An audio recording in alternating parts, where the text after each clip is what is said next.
Хай. Нэг сонь сайхан ярих уу? Миний сонь сайхан биш ээ гэхдээ нөхрийгч бас биш. Нөхрийн ажлынх нь нэг хүний сонь сайхан баггүй юу? Юу асан бэ гэхээр ер нь хятадууд нэг хаяа одоо цалин буухтаа сартаа нэг удаа ч юм уу лотери хусдаг баггүй юу? Тэр лотери нь болохоор яг улсаас нь гаргасан албан ёсны хууль ёсны дагуу тийм лотери баггүй юу?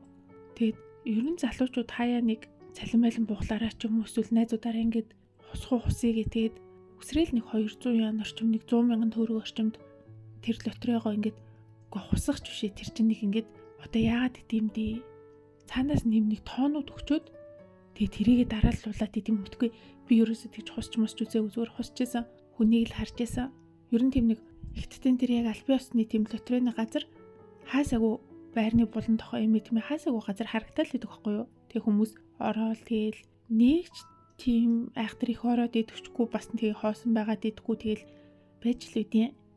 Тэгсэн чинь нөхрийн ажлынх нэг залуу нэг хэдэн сарын өмнө лотерей хожоод тэгээд 400 сая төгрөг орчим хожсон гэж байгаа байхгүй юу? Амар хацтай заа.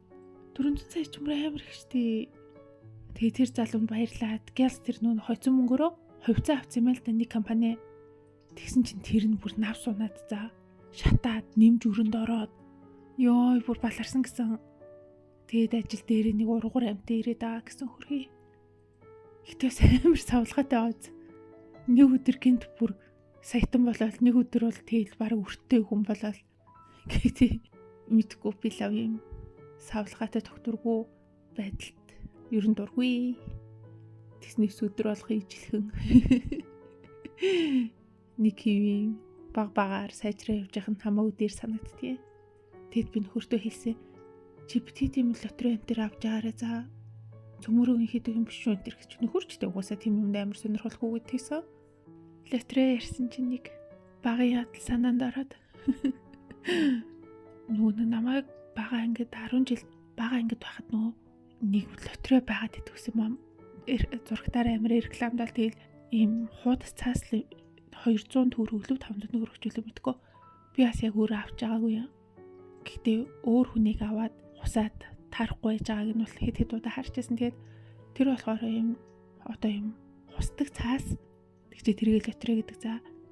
Тэгчээд одоо парк нүг шагаа шиг за. Шагаа нэг хоног ямаа буувал ийм азтай энэ төр гэдэг шүү дээ. Тэр баг тэр лотерей бас яг тэр шиг за. Эсвэл үгүйчлээ за мэдгүй ямар ч гэсэн нэг дөрвөн бэрхийн амьтдыг цуглуулад мөнгө авдаг энэ төр гэл зурагтаар амар их рекламны яваад идэгс аахгүй би тэгээд зүгээр л тэрийг тэгээд сонсоод өнгөрсөн тэгээжсэн чинь нэг би тэр үед айгүй их FM сонсдог байсан. Тэгэл FM-эр чи асуулт хариултын тэмцээн болгоод тэгээд ялсанд нь одоо Тэнгис кино театрт кино үзэх хэрэг юм чи үг юм гээгээ тэгээд идэгс аахгүй тэнгүүтээ одоо Монгол улс эдэн аймагтай үе ч юм уу нэг тийм амархан асуулт асуулт тэгэл амар хурдан газ 21 гэж үгтэй ингэ явуулангууд за тэр дугаар ялагч боллоо гингүүт ерөөс нь намайг зарлдаггүй тэгэл аваад идвсэн тэгээд тэр лотерей яасан бэ гэхээр нэг тэр миний сонсдог FM дээр за та нар хамгийн нийтдээ ойрын үед болсон хошин үйл явдлаа мессежээр бичээд манай утас руу илгээнэ үү тэгээд хамгийн хошин байсныг би шалгаруулад бас юм бэлэг өгнө энэ төр гэхгүй юу тэнгуут нь би тэр үед угаасаа лотерей амар юм од исэн юм чи тэгээд удлаа санаанаасаа зохиогоод би нэг юм биччихээ бүүч өдөр лотерей аваад туссан чинь 3 хон таарад над руу үлдэг вэ шүү дээ лөө нэг ингэж хонь хизээж болохгүй шүү дээ тэнгуут нь амхандаа л хошин болгож байгаа тэр зарим нь болохоор чон мон таардаг тэнгуут нь тэрийн албаар ингэ зөрүүлээд тиймэрхүү юм бичээд явуулсан байхгүй юу өөрийгөө хэрэндээ л нэлээд хошигнчлоо гэж ойлгоод тэгсэн чинь тэр нөгөө уншижсэн FM-ийн хөтлөгч охин за энэ дугаараас нэг хошин мессежээ илгээсэн байна тэрийг хэлээд өгье гингүүтээ яг ингэ миний мессеж уншихгүй за өөрөө ойлгосноор ингэ хэлчихэж байгаа байхгүй тэр хүн өчигдөр лотерей хусаад 3 өөр амтан таарад хожоог өгнэ гэд ингэ таймер юм утгагүй болгоод уншсан за тэгээд нэг хэрэндээ хошигнох гэж ятсны маань нэг азгүй хүн лотерейд хожоогүй гэдэг ийм сонсод болгоо хийцэн. Тэгээд тэрэнд нь миний бүр амар уурчсэн. Тэгээд хамгийн гол нь тэрийг нэг уншихтай амар ингээд шоолж уншаад хүнийг хошин юм бичээгүйсэн ч гэсэн хошин санагдаагүй ч гэсэн шоолж болохгүй зү надад л тэр амар тэнэг санагдчихсэн. Тэгээд тэрнээс хойш би FM руу ерөөсөө ингээд жоохон хар авцсан.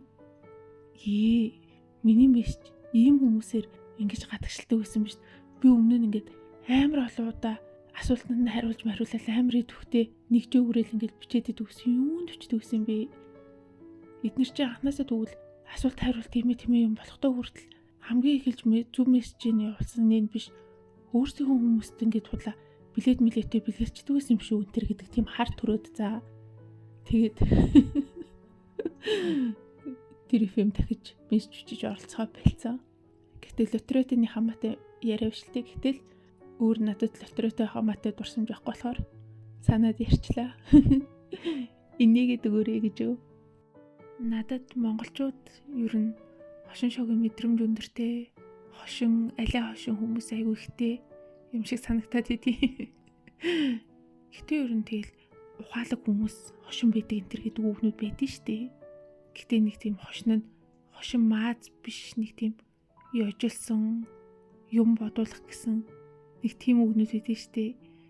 Тэр бол ялцчгүй яг зөв цагтаа гараад ирэхээр айгүй тийм ухаалаг үйлдэл шиг харагдаад идэв. Хятад бол бүр амар хошин биш. Арай жоохон нээлттэй хайштай хүмүүс нь л баг зэрэг хошин байж магадгүй. Тэхээс биш ер нь нэг тийм хошгин чаддгүй юм шиг санагдаад идэв. Гэтэ яг ингээд инээдмийн хошин шоуг яриад тахтчихсан. Үний юмд инээхгүй болохоор ч амар тэнэг сан. Инээх үтгийг л бүр нэмж асуулт асуугаад талаар бүр яа шууд дуур хурчдаг. Би ер нь тийм байдалтай амар олоодаа орж исэн. Нэг хошин юм арчлаа гэж бодвол хэрэндээ хөрхөө ярьсан чинь нэмж юм асуугаад. За бай.